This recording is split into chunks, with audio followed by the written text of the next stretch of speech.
बिस्मिल्लाहिर्रहमानिर्रहीम। अस्सलामु अलैकुम वरहमतुल्लाहि वबरकातुहु। वो इस्तग़फ़ार जो रसूलुल्लाह सल्लल्लाहु अलैहि व आलिहि वसल्लम को बहुत पसंद थे। दिन में बार बार ये इस्तग़फ़ार पढ़ें। तो शुरू करते हैं। बिस्मिल्लाहिर्रहमानिर्रहीम। रब्बिग़फ़िर वरहम व अंता खैरुर राहिमीन। या रब माफ़ फरमा और रहम फरमा, तू सबसे बड़ा रहम करने वाला है। फिर है अस्तग़फ़िरुल्लाह रब्बी मिन कुल्ली ज़ंबिन व अतूबु इलैहि। मैं अल्लाह से हर गुनाह की माफ़ी मांगता हूँ और इसी की तरफ पलटता हूँ। फिर है अल्लाहुम्मा अग़फ़िरली वरहमनी। ए अल्लाह मुझे माफ़ फरमा, मुझ पर रहम फरमा।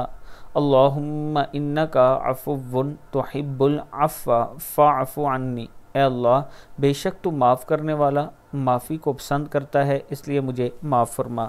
अल्लाह ताला हम सब को बार बार ये दुआएं पढ़ने की तौफ़ीक़ अता फ़रमाए। वीडियो को आप दोस्तों ने आगे ज़रूर शेयर करना है।